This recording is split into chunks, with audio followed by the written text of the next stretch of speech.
Hello, everyone. Welcome to the Faith and Finance Forum presented by the Catholic Finance Association and sponsored by Aquinas Wealth Advisors. It's good to be with you today. We have a really special show ahead of us. I must admit, this is one I'm very excited for. I have one of my oldest and dearest friends on with me. Peter Simmons, the former mayor of Bonita Springs, Florida, is with us, reporting from site in Pine Island, Florida, just days after the destruction of Hurricane Ian. Peter, it seems like a weird question to ask, but how are you doing despite everything that's going on? Well, good afternoon, John, and nice to be with you this afternoon. And you're a man of faith. I'm a man of faith, and sometimes the Lord does work in mysterious ways. You don't know when a storm like this has to happen, but what matters the most is our family was evacuated. Our family is safe, and that is first and foremost. But I must admit, John, when you get down to our home and then my father's home and down the street, it is significant damage. Well, speaking of our faith, let's open up our conversation with a prayer that I know that you and I share. In the name of the Father, and the Son, and the Holy Ghost, amen. Our Father, who art in heaven, hallowed be thy name. Thy kingdom come, thy will be done, on earth as it is in heaven. Give us this day our daily bread, and forgive us our trespasses, as we forgive those who trespass against us. And lead us not into temptation, but deliver us from evil. For thine is the kingdom, and the power, and the glory, forever and ever. Amen. Amen. So Peter Simmons, again, is with us from Pine Island, Florida. This is literally right where Hurricane Ian struck last Wednesday evening. A Category 4 storm, 150 mile per hour winds, the fifth most dangerous storm in United States history, the worst hurricane to hit Florida since 1935. So it's very serious stuff. Peter he does a lot of different things. We're going to get into his background a little bit. Right now, he's working as a senior advisor at Woodward and Curran. He's a successful businessman, an entrepreneur, and elected official. He's done a lot of different stuff. But today, he's focused exclusively on his family. His father's home is on Pine Island, again, the very place where this hurricane struck just days ago. And Peter's down there taking care of his father, taking care of his family, and helping with the cleanup effort. So, Peter, what's the latest from the site there in Pine Island? Well, John, as I showed you earlier before we started recording here, right, literally behind us, as you can see, there's a couple of boats there that washed up on shore from the water. On the other side of me here is like a little tent city, if you will. We're here at Bob's Boatyard, and there's Wi-Fi, there's water, there's food, there's hot meals, there's a lot of food, supplies, diapers, food, dog food, if you will, gasoline. And so this is down in St. James City, which is the south end of Pine Island. And so I came up here to do this interview because there is Wi-Fi. I've been down at our house all day today, cleaning, removing furniture from our house. My father's house, his significant other, Susan, is down the street, less than a mile, right on Pine Island Sound. And whereas our home is a one-story home, yes, it'll have to be completely remodeled. And the first floor area of my father's home is the same as Susan's. The first floor is a loss. The second and third floor of their home is fine. Certainly got a little bit of sand in there, but nothing too bad, John. But like I said, the family is safe.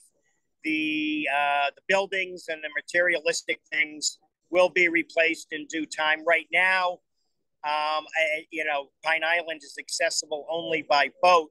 I came over from the mainland, Matt Lachey, yesterday by boat, and I have spoken with a few of the county commissioners, and the governor, Governor DeSantis, has been here, and my understanding is the bridge will be up and running and accessible to the mainland by Saturday evening, as possibly as late as Sunday, but this weekend. The bridge will be back up and operational. So little by little, the island is rebuilding. A lot of chainsaw, a lot of cutting of trees. I cut a few limbs today, and then promptly threw threw the blade off of the chainsaw. So I'm not doing any more chainsawing. I was just removing furniture, John, and there's about a quarter inch of mud and sludge everywhere. So with literally with a flat shovel, been removing that from our home, and then have some work to do at my father and Susan's home tonight before I actually leave the island again tomorrow for a few days, and then come back when the bridge is up. And again, everyone, we are on with Peter Simmons, the former mayor of Bonita Springs, Florida.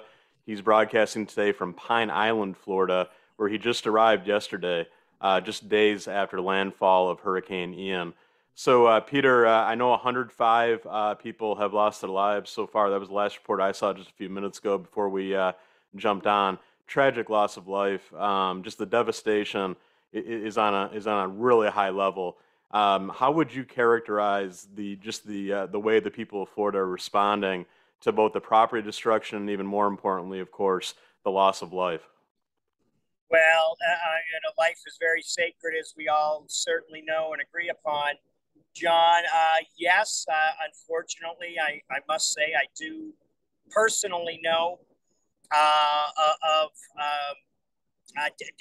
did not know the people personally, but know, unfortunately, of incidents where people did stay and try to ride out the storm and were not successful and are now in heaven with the good Lord. However, John, it's very, very tragic. Next to so the gentleman that got me over here yesterday, Matt Hurley from the mainland, his next door neighbors were not fortunate, and quite frankly, you might know Matt Hurley. I'm not sure if you do, if that name rings a bell or not, but he and his wife were very, very lucky. They actually had to, almost 12 hours after Hurricane Ian, literally about 11 and a half hours later in Matt Lachey, literally had to jump out of their second story windows into water to get over and get rescued by the road. Because, as you know, Bert's Bar up there, kind of a classic old Southern cracker traditional joint establishment, if you will, with a beautiful surfboard and a fabulous sunset and always a good cold beer and great food, is completely gone. The only thing left of Bert's is the foundation, the pillars, if you will, the posts underneath the building. There's not even literally a toothpick left there. The complete building is gone. And it's that area where the road washed out on Matt Lachey Island. So that's what made Pine Island inaccessible, and Matt Lachey. So that road washed out. That road, I'm being told, was built on shells from way back when, and then dirt and some asphalt. So that washed out. I heard there was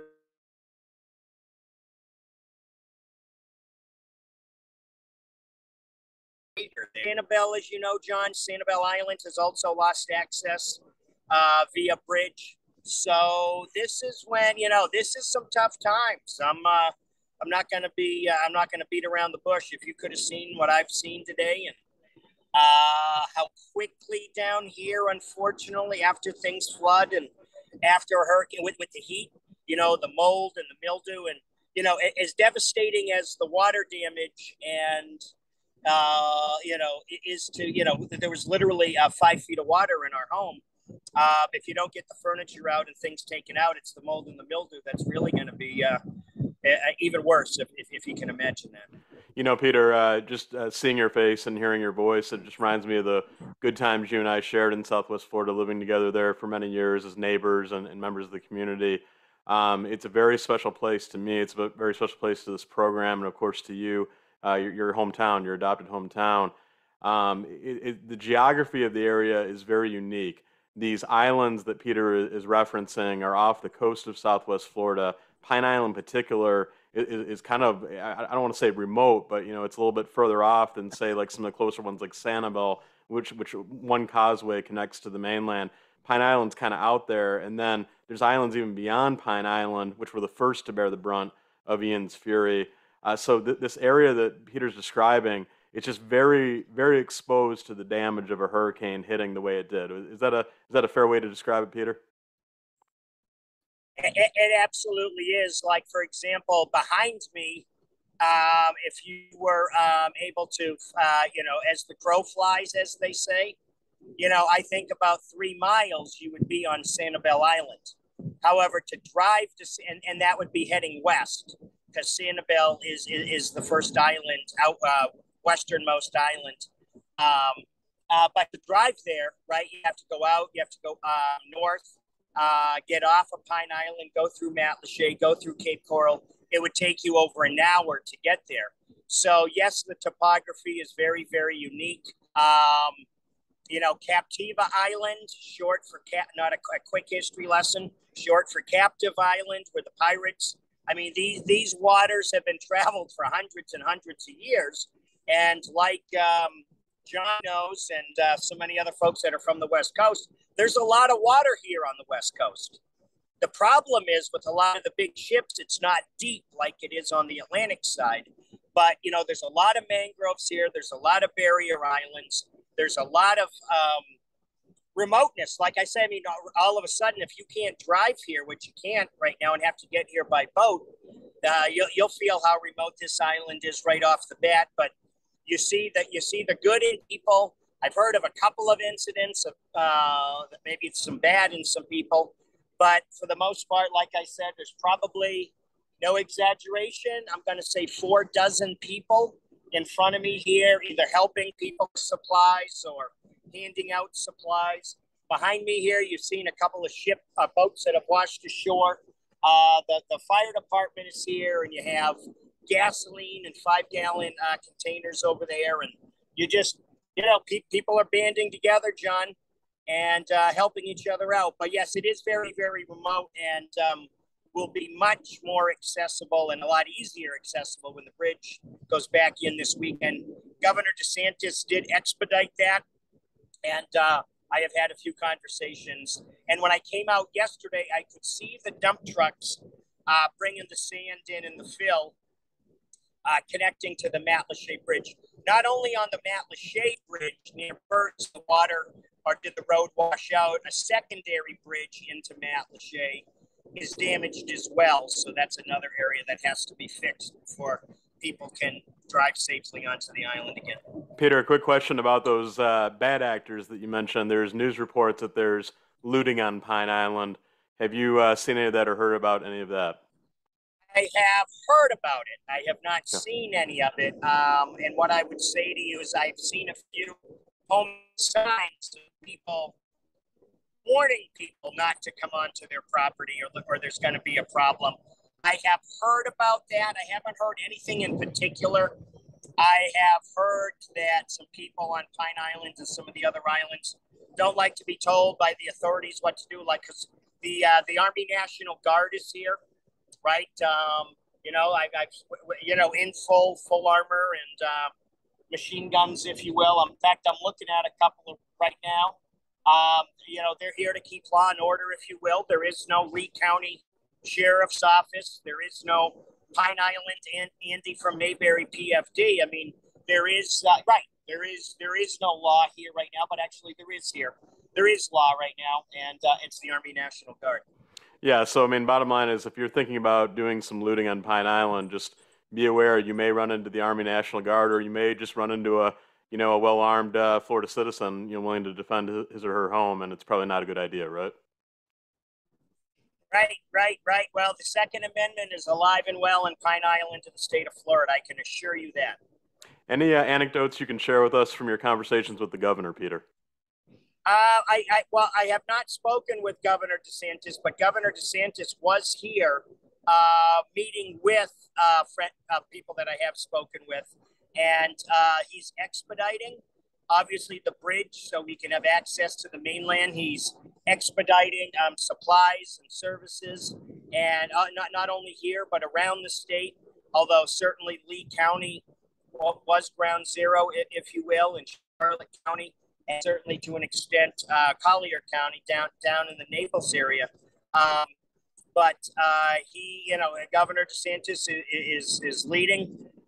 He's taken charge of the situation. He has spoken with President Biden, and I know President Biden has pledged support and exponential support. And so I did just hats off. Not to get politics involved here, but I know that Senator Scott has been here, Senator Rubio has been here, Congressman Byron Donalds was here the day before I got here. His district director, Jesse Purton, who's also a councilman on the Bonita Springs City Council, and you've had so many people digging in, County Commissioner Kevin Ruane and Ray Sandelli and Mike Greenwell and Brian Hammond and Cecil Pendergrass, all doing a phenomenal job for Lee County. And, it's, I don't know why I want to say this or feel that, Rome wasn't built in a day. Unfortunately, we're not going to recover here in a day. But yeah, as you the meat poured on the bad, but I can assure you what little bad is here, there's much more good going on. Yeah. And just, one of the things that you're hearing a lot about, and I guess in the national press at least, is this this notion that that Lee County should have ordered an evacuation sooner. Apparently, the evacuation of Lee County wasn't ordered until Tuesday officially. There's kind of allegations swirling around that it should have been done sooner. Any comment on that either way, Peter? Yeah, no, I mean, no, and certainly, Johnny, you've been down here and you understand evacuation orders. Yep. And where it's zone 1 and zone 2 and voluntary evacuation versus a mandatory evacuation. If you think back to 2017, with the last hurricane, and it's just a lot of people evacuated. They took heed of the evacuation. And for one reason or another, Johnny, people did not this time as much. I mean, a lot of people evacuated, don't get me wrong, but a lot more rode out this storm.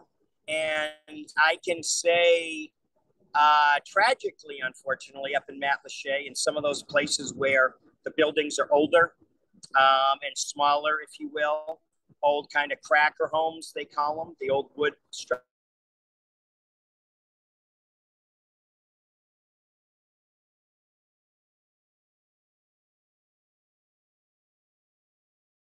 And 3 minutes to obviously either evacuate or ride out the storm inside their home, which unfortunately,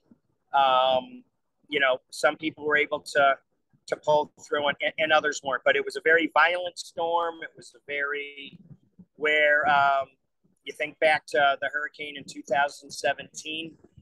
One of the saving graces, as bad as that hurricane was that it held on to Cuba for 90 miles longer than anybody anticipated. This hurricane had hit at full steam. The prediction was that it was going to be Tampa or north. That's obviously a dangerous thing to do, is rely that it's going to be Tampa or north. But when it veered and hit, it obviously hit.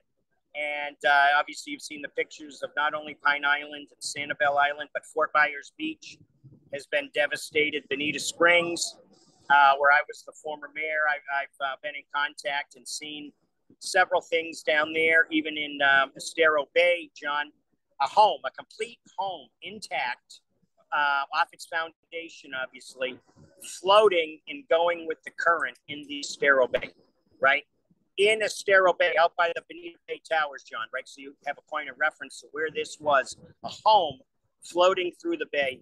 And in the mangroves there, the backwater, if you will, along Bonita Beach Road, in those areas, very, very, very cars, automobiles, jet skis, sheet metal roofs.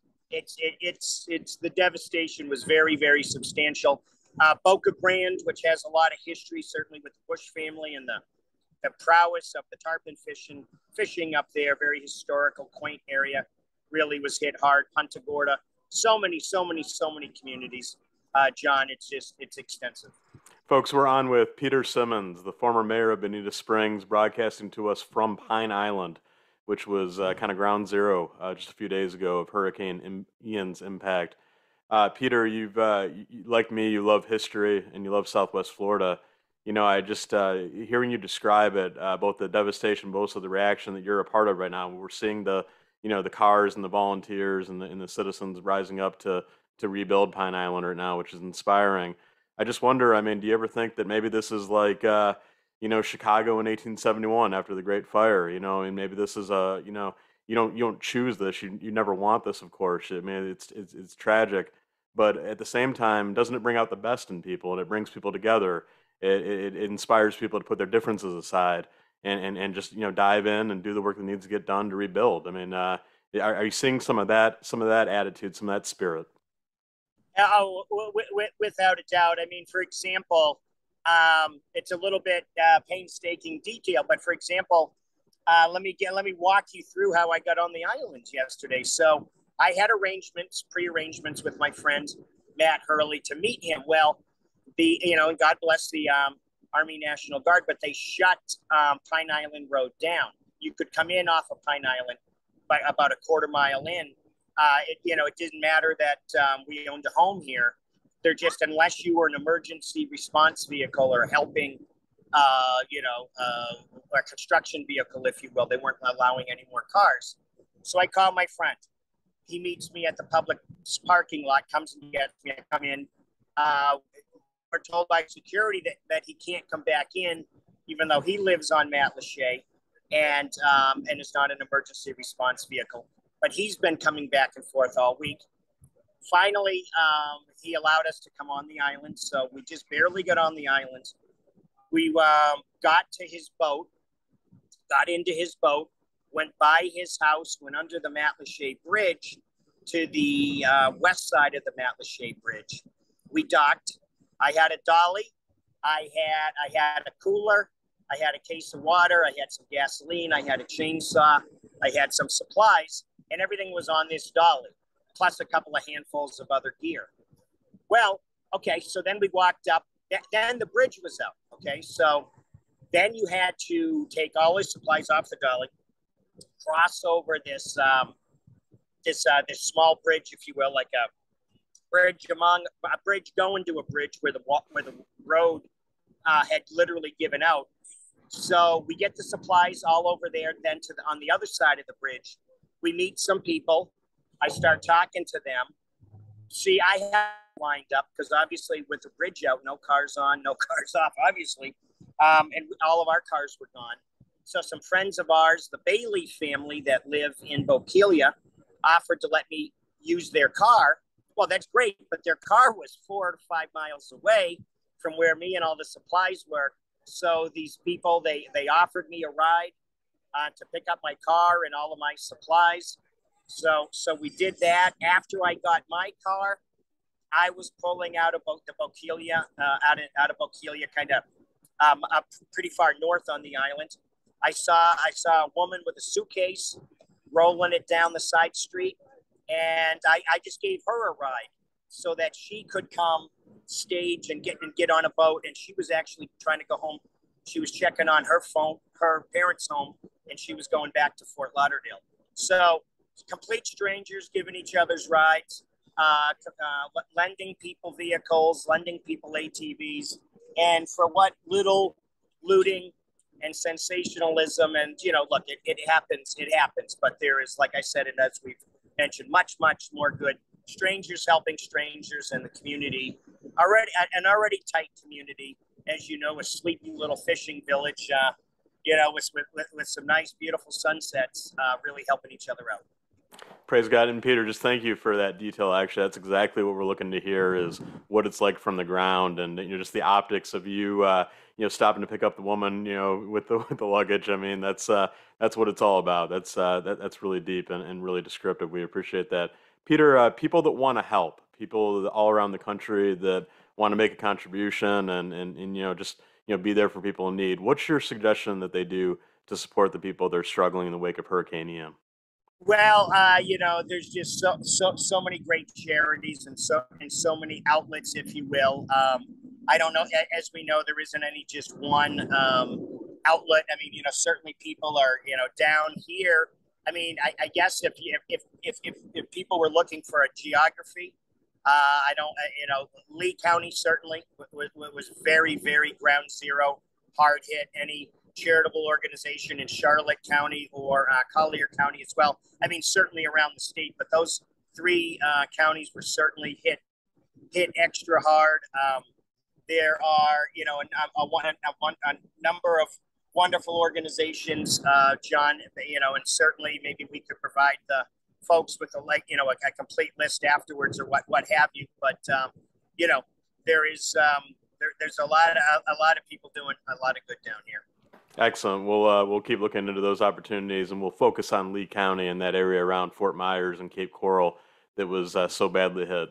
At the halfway point in our interview, Peter, and I want to be respectful of the fact that you're there to help your dad and volunteer and be a part of the cleanup effort. I don't want to take up too much of your time, but I'd be remiss if I didn't take this opportunity just to get to share your story with my listeners and my audience.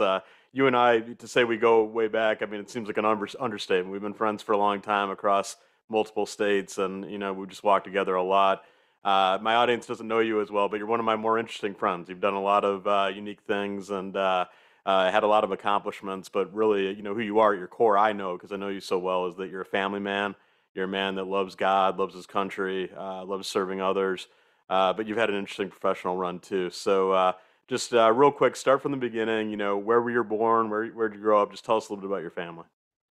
Oh, sure, John. I'm Peter from New Hampshire, if I say it the right way. I'm born in Northampton, New Hampshire, and very proud of that. I was born in Exeter, and the only reason I wasn't born in Northampton is Northampton didn't have a hospital and still doesn't, and probably never will. But a small seaside community in New Hampshire, about 48 miles, just about an hour north of Boston, an hour south of Portland, Maine.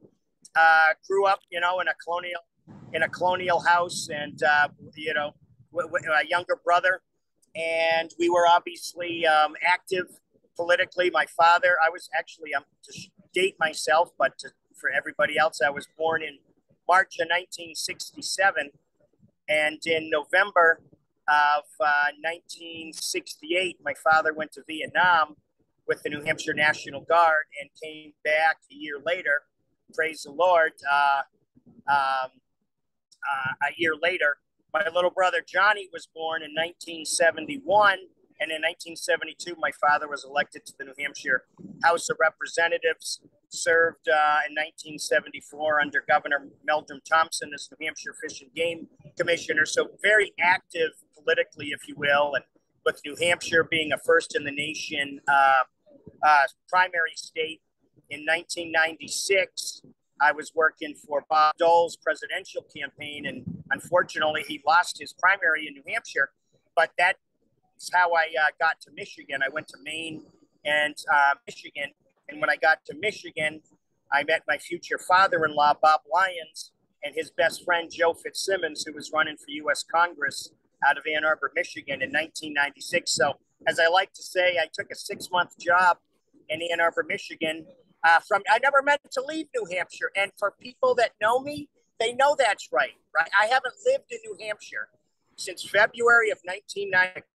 Dole lost that primary, unfortunately, but took a 6-month job in Ann Arbor, Michigan, got married, had 2 beautiful children, Elizabeth and Petey, and my wife, Suzanne. And we moved to Bonita Springs, Florida, Southwest Florida in 2009. So, although never meant to leave New Hampshire will always be home. Spent about 15 years in Michigan, got married in Michigan, and moved to Southwest Florida in 2009. And in 2009, got active there again politically. And we bought our first home off of Vanderbilt Road. I know you know where that is, John, near Bonita Beach Road. And on the east side of the road, because it's a funny, crooked geography line there. Across the street is Collier County. So even though I lived in Bonita Springs, the North Naples Fire Department was north of me on the other side of the street over there where you had your home, John. And so we loved the home. It was a second home. We were nervous. We had a young family, but we decided we really liked it. And my wife decided she wanted a bigger home. So we sold that house and bought another home in Bonita Springs. Long story short, the gentleman, Stephen Schlachta from the Bonita Springs City Council, who I had met in that first neighborhood. He was a linebacker, played with Larry Zonka at Syracuse, and we used to watch a lot of Syracuse games together. When I moved into our new house, he came over and said, "I want to see your new house." And like most guys, gave it a quick look around and said, "Come out by the pool. I want to talk to you." And he said, "Peter, you now live in Bonita Springs, District 4." And I said, "Okay, wonderful." He said, "Well, last week, the, uh, the incumbent from the Bonita Springs City Council announced that he wasn't going to run for re-election. And I think you would be great on the Bonita Springs City Council." And as you know, John, we've helped a lot of people get elected to office. We've helped a lot of conservative causes. We've done a lot of things. But throwing your own name on the ballot is a different thing. So long story short, we prayed about it. We didn't decide right off, but in 2012, ran for Bonita Springs City Council in a 4-person race and got about 48% of the vote. Thank goodness they got rid of the 50% plus rule, or we would have had to do a runoff, but won a city council seat in 2012. And then there was an opening for the mayor's race in 2016. The incumbent was term limited. We had a candidate, Bill Longcart, Councilman Bill Longcart, who I was going to support for mayor. And unfortunately, he had some health issues. And so, as I like to say, they dusted me off.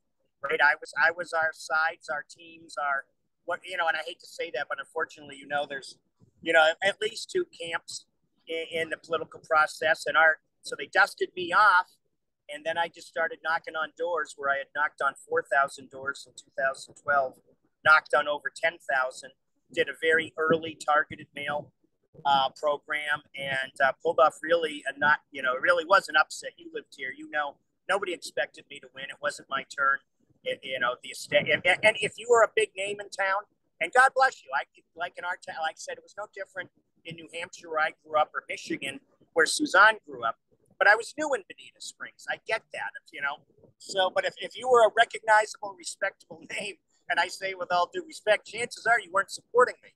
But because you didn't really know me all that well. But we had a good conservative message and a very aggressive grassroots campaign, and we're successful in 2016 to, after a few short years, to really now kind of be in charge of Bonita Springs, if you will, and rode through a hurricane, did a lot of environmental and business, because, and look, and I say this with all due respect, and it's kind of people that live here get it. Bonita Springs was always thought of as that community, and by the way, it still is between Naples and Fort Myers, but it was that sleepy little skid mark of a place, which, over the years, John, as you know, has become very, very fashionable. There's still a lot of people in need there, but we've embraced our heritage, our diversity, 25% Hispanic, Latino community, and, very, very active in that community, and a lot of brotherhoods and sisterhoods that I'm very, very proud of in Bonita Springs in Southwest Florida. And it's like you said, right now it doesn't matter. And I think it was Senator McCain that used to say it doesn't matter if you're Republican, Democrat, Libertarian, or vegetarian. It just doesn't matter. And the good in people is coming through. But through the Florida League of Mayors and the Florida League of Cities, with a lot of leaders, Kevin Ruane, the mayor of Sanibel, Randy Henderson, the mayor of Fort Myers, Bill Barnett and Teresa Heitman, 2 mayors in Naples, Katie Arrington and Bill Ribble and others in Estero, and a team, Rachel Kiesling and Punta Gorda, and so many others, and around the state, like I said, with the Florida League of Mayors and U.S. Conference of Mayors, because everybody said, well, Peter, you're a conservative guy. Why do you care so much about the environment? Well, number one, I always did. My grandfather Simmons, Dr. Eric Simmons, was a veterinarian from Cornell and country veterinarian, if you will, in New Hampshire.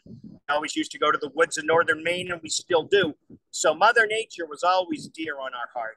And as you well know, here and anywhere, if you have dead fish on your beach and you have blue-green algae, and you have, because there's been a lot of environmental abuses in the state of Florida and other places, not just Florida, but it impacts our economy. I said, okay, so I'll quit caring about the environment And then,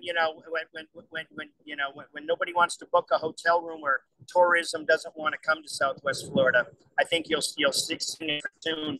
Real quick, when I got elected in 2012, everybody said they were for clean water and against blue-green algae and against Lake Okeechobee runoffs and lack of coordination. But they had amnesia when they went up there to vote for it on the dais and appropriate money. And when we came in 2016, we got very, very serious in Bonita Springs about the environment, which ultimately led to coordination with Florida Gulf Coast University and the FGCU Water School and the Bonita Springs Water Steward, and so many other great things that we've done. But right now, it's all about helping everybody and coming together as one nation under God, truly. Yeah, amen. And I do want to encourage our listeners to check out online. Just Google, Peter's name, Peter Simmons, and water issues, environmental issues, et cetera. I think you'll find a very, kind of prudential, common sense, rational approach to these topics, which might be a roadmap for conservatives and Republicans to, think about adopting. Like Peter said, everybody likes clean water, everybody likes drinkable water, everybody likes the environmental blessings that come along with living in a beautiful place like Florida. So I think Peter's got a strong message on that. Peter, another. As we like to say, Johnny, I'm a proud Teddy Roosevelt Republican, and a real quick thing. Going back 4 years with Governor DeSantis, I supported him out of the gate, and we're knocking on doors. And there again, it wasn't his turn to be the Republican nominee for governor, Right. But he had a solid conservative message, as you know. And I'm banging on doors in Bonita Springs, and people, rightfully so, are asking me, what's the difference between Congressman Ron DeSantis at the time and Agriculture Secretary Adam Putnam? And I said, well, no, Adam Putnam is a wonderful, wonderful man. He's worked hard. He's been in Congress. He's young. He's aggressive. He's conservative. I said, but I can tell you one thing about Ron DeSantis. He's with us on the environment. And for a few weeks, I fumbled around. But when I try to explain that on the water, but when I finally spit out that Ron was a Teddy Roosevelt Republican on the environment and clean water, it's like a light bulb went off in people's head. They understood. And I kid you not. So we were doing the regional Southwest Florida campaign updates for DeSantis. And I mentioned that about Teddy Roosevelt Republican. A week later, he came down and was taking some tour rides around. And he started using the term Teddy Roosevelt Republican on the environment. And he's proven that and continues to prove that. Well, it's a great line. Who doesn't love TR? So well done, Peter. Right. Hey, Peter, something I want to get into with you is you're actually the first non-Catholic guest on the Faith and Finance Forum. You're a man of God. You're a practicing Christian, Congregationalist. I know it's a big part of your life, but you also have dabbled in Catholic circles throughout your life. There's an interesting tie in there. Talk to us a little bit about that. I mean, the Catholic Church has kind of been a part of your journey the whole way, right? Oh, absolutely, John. Like I said, I was born in Exeter, New Hampshire, and raised in Northampton. And my grandparents and my mother's side was Catholic, and my father's side was Congregationalist. But growing up, I went to St. Michael's. I went to St. Michael's Catholic Church in Exeter, New Hampshire. I was an altar boy for about 6 years. I went to CCD and was in the process of catechism classes and getting confirmed. And unfortunately, my parents went through a divorce. So as I've said before, John, my freshman year, I was going to a private high school. I was going to Berwick Academy in South Berwick, Maine. My parents were married, and I was Catholic. My sophomore year in high school, unfortunately, my parents were divorced, and everybody's great now. So don't get me wrong, but it's just at the time in my life how things changed. My sophomore year, my parents were divorced. I was going to a public high school in southern New Hampshire, Winnicott High School. My parents were divorced, and I was a Congregationalist in Northampton, New Hampshire, and continued down that faith journey. Never, thought ill of anything of the Catholic Church. There was just a change in my life, and as you know, Suzanne and I were married in the first Congregationalist Church of Ann Arbor, and Our children both attended Catholic schools in Fort Myers. Our daughter Elizabeth graduated from Bishop Verot High School, and our son Peter graduated from Bishop Verot High School in Fort Myers. Also, and just we're one of a handful of non-Catholic families, if you will, at Bishop Verot. But Johnny, it's, as you know, and it's an overused phrase, but and maybe the good book. As long as everybody believes in the good book, the good word of the good Lord, it doesn't matter what labels on the book. It's the message inside of the book, and how people and Christians treat each other. And so, yes, I guess I'm Catholic light. I'm a Catholic light Congregationalist. Teddy Roosevelt, conservative Republican. How's that? That's a beautiful descriptor. I like it. It might not fit on a billboard, but I like the way it sounds. Peter, I wonder though, given what I know about you, the way you've spent your career in public service, especially championing, the rights of the poor, championing, diversity and equal treatment of all people, protection of the environment, service to others, giving back, community pride, etc. I just wonder if your strong faith has animated your leadership, particularly in the public space. Well, John, that's a question obviously you don't think about every day, but that's a great question.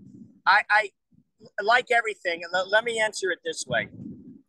Work ethic, right? I mean, if you don't have a work ethic, it's going to be awful hard to do physically, quite frankly, what I'm doing right now, and to help others.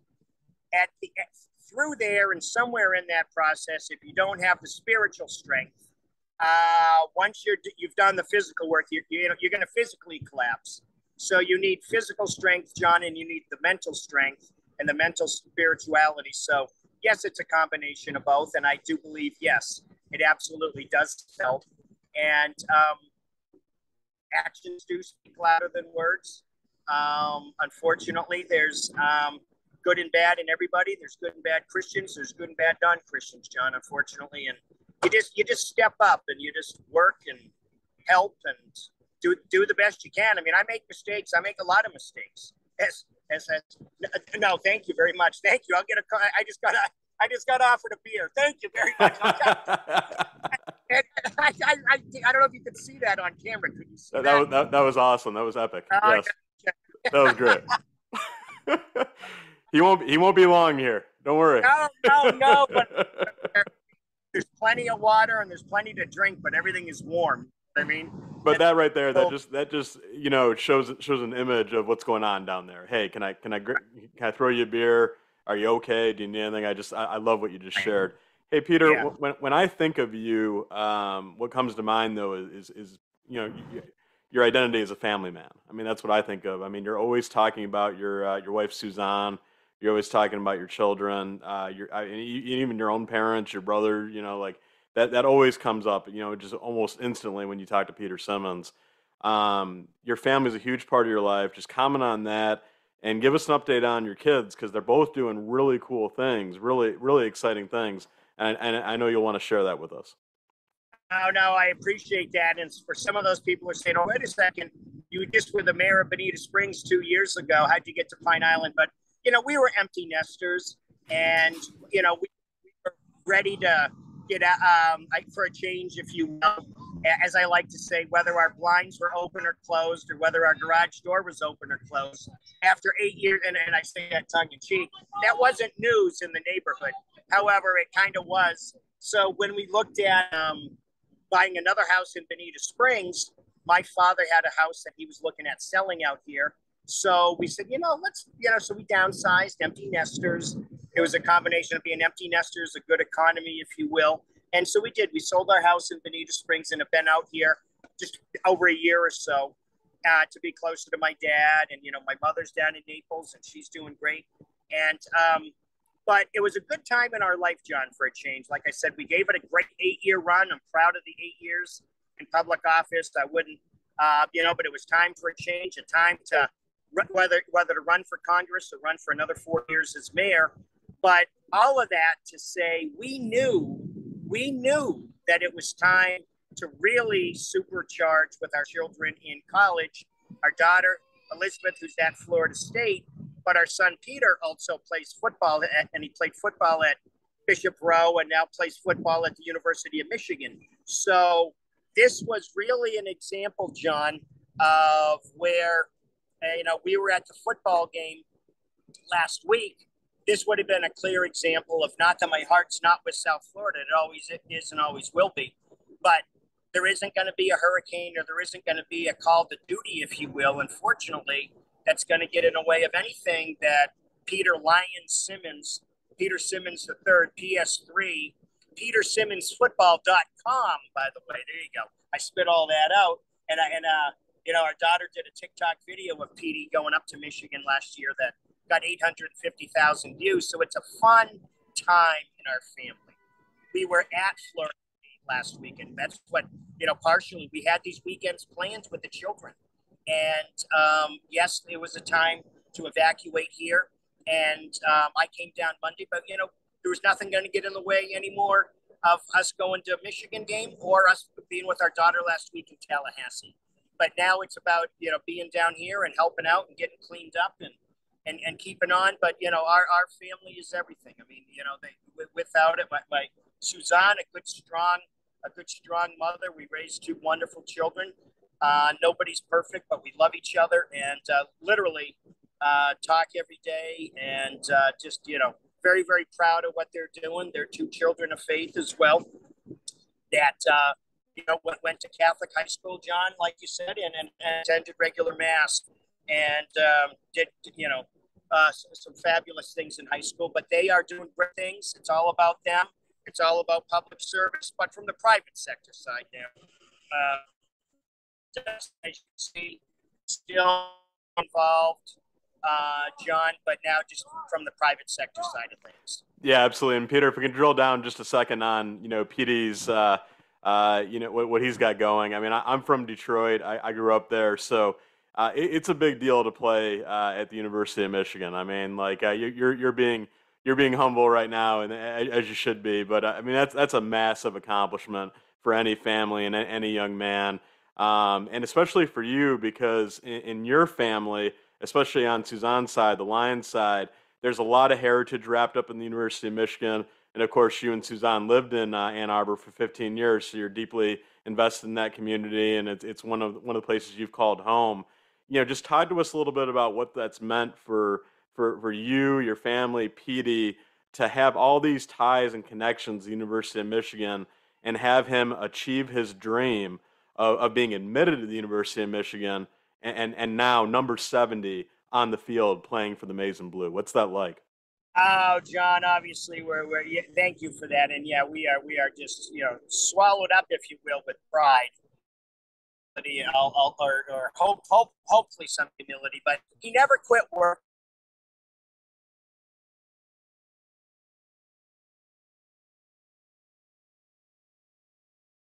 Maybe a party with some of your high school friends. He's like, Dad, I might want to be up at that. I might want to be up at that party, but there's some bad things going on up there. He goes, let's go to the gym.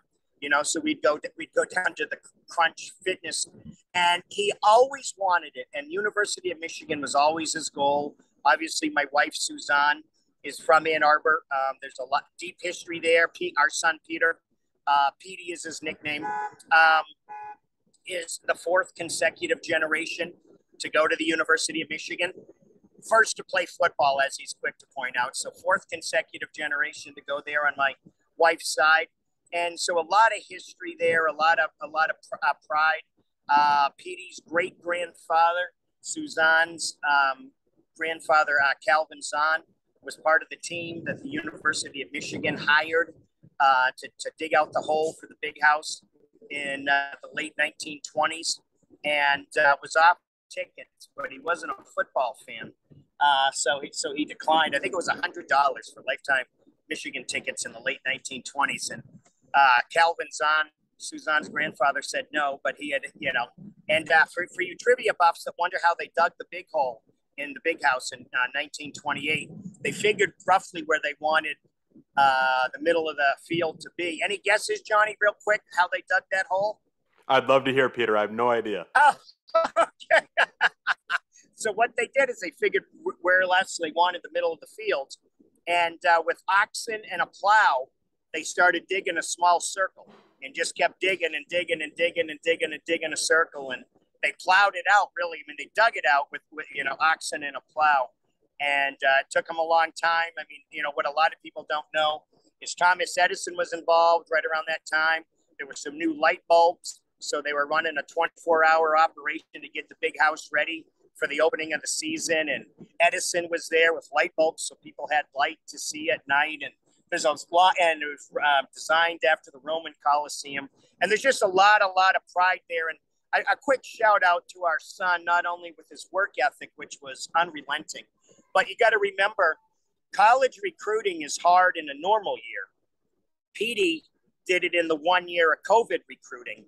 And for example, his junior year, there were 6 Ivy League schools looking at Petey, for example, to play football.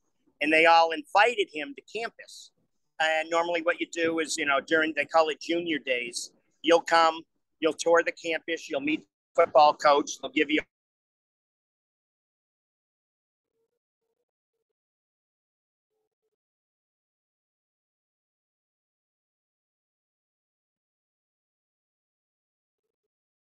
John, I'm not going to get into the politics of the Ivy League schools, but COVID just shut things down, right? So he's grinding. Schools closed, gyms are closed, and college recruiting, for those that don't know, a lot about it, in modern days now, it's through Twitter. So you're sending videos, you're sending tweets, you're sending pictures, you're sending updates, you're sending how much you can bench press, you're sending all this stuff. And if a college coach is interested, then you can direct message each other. You connect on LinkedIn. And so we were running out of video, and Suzanne said one day, Petey, well, you've got a Jeep, you got a soft top Jeep, and we got this big long rope. It was a nautical rope for a boat. So why don't you push your Jeep around the neighborhood and bring it down to the park and send that video to the college coaches?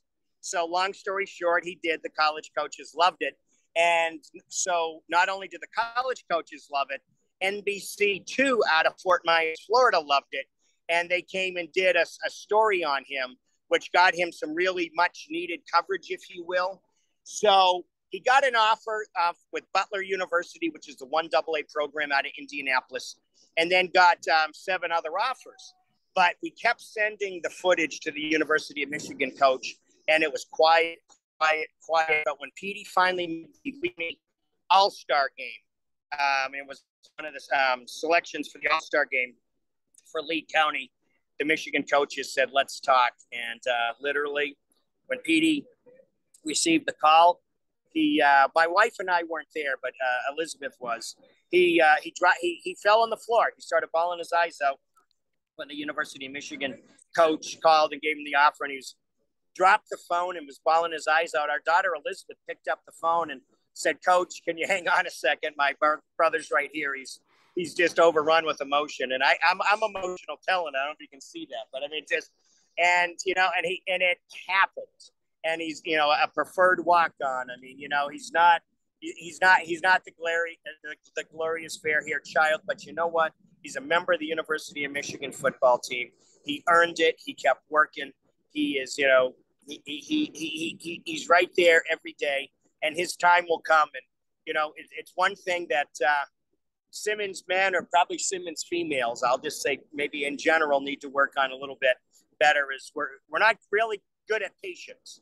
So he's got to wait his turn at the University of Michigan, but his time certainly will come. And our daughter Elizabeth, as I told you with that TikTok video, helps him with social media. And she's in her senior year at Florida State, and she's studying for the LSAT. She's going to take that in January, and is looking at law school and probably maybe a life of public service in law as well. So, and I think she's working the Florida Capitol too, right?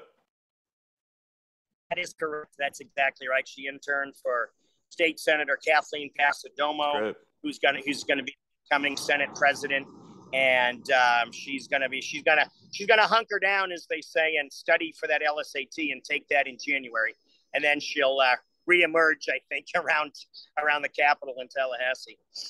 Peter, a big theme here on the Faith and Finance Forum and throughout the Catholic Church more broadly is just the centrality of fatherhood, and bringing back those qualities that define great fathers, just fathers that are worthy of being looked up to and ready to raise great kids and send out children that are ready to be great citizens and keep our country going in the right direction, etc.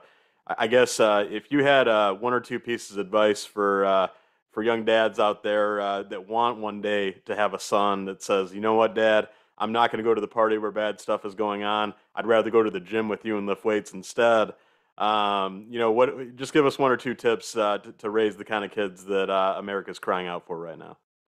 Well, John, thanks for that. And look, I mean, there's times, my personality, that you overdo the affection and you overdo and but you find the right mix. I mean, what do I like to say? You find the sweet spot.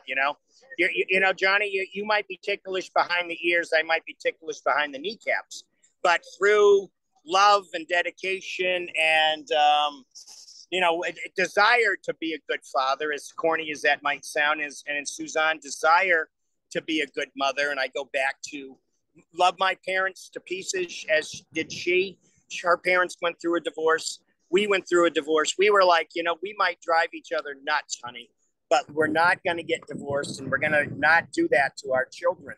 And so with that in mind, it kind of, not that, you know what I'm saying, we were first, but the children were always right there with us, where sometimes I don't know that maybe that chemistry or that balance or that mix is in with every family, but just from the beginning, we were deeply involved with everything that they did. Like I said, maybe too deeply at times, but we just were there. That's what we did. And of course, maybe some part of that, interesting enough, coming to Florida, we knew some people, we knew you, but when you don't know a lot of people too, maybe we rallied a little bit tighter. The Lord, like I said earlier, works in mysterious ways. Up in Michigan, I had plenty of distractions, right? I had a Thursday night golf league and knew many more people and had new young children, and still was running around the state, and was a lot of nights not home in Michigan because there was quote unquote more going on, or I knew more people, or there were more